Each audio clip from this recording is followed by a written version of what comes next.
কি রে দাদা, ঘুমাবি না এখন? ঘুমাবো না, আমরা তো জেগে থাকবো। না, কাউকে জাগতে হবে না, তাড়াতাড়ি ঘুমো।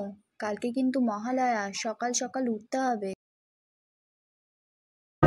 বেজে উঠেছে আলোকমঞ্জিত, ধরণীর বহিরাকাশে অন্তরিত মেঘমালা, প্রকৃতির অন্তরাকাশে জাগরিত জ্যোতির্ময়ী জগন্মাতার আগমন বার্তা, আনন্দময়ী মহামায়ার পদধ্বনি অসীম ছন্দে বেজে উঠে রূপলোক ও রসলোকে আনে নবভাব মাধুরীর সঞ্জীবন।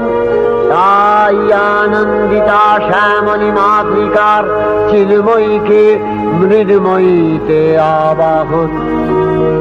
আজ চিৎশক্তি রূপিণী